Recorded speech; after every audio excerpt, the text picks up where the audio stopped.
నారా లోకేష్ యువగలం పాదయాత్ర కొనసాగుతుంది. అయితే పాదయాత్రను కొనసాగిస్తున్న సమయంలో టీడీపీ జాతీయ ప్రధాన కార్యదర్శి నారా లోకేష్ కుడి చేతికి స్వల్ప గాయమైంది. అభిమానులకు అభివాదం చేస్తున్న సమయంలో ఓ వ్యక్తి లోకేష్ చేతిని అందుకుని బలంగా నొక్కడంతో ఈ గాయమైంది. చిలమండ నరంపై ఒత్తిడి పడటంతో స్వల్పంగా వాపొచ్చింది.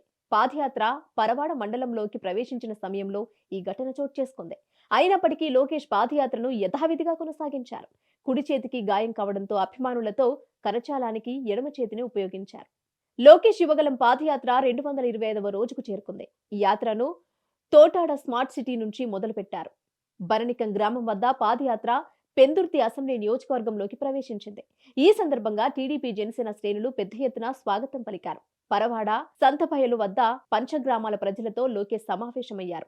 ఎల్జీ పాలిమర్స్ బాధితులు, పరవాడ గ్రామ డ్వాక్రా మహిళలు, కాపు సామాజిక వర్గీయులు, నిరుద్యోగులు వారి సమస్యలపై లోకేష్ కు వినపత్రాలు అందించారు. టీడీపీ ప్రభుత్వం 3 నెలల్లో అధికారంలోకి వస్తుందని, న్యాయమైన వినతులను పరిశీలిస్తామని ఆయన హామీ ఇచ్చారు.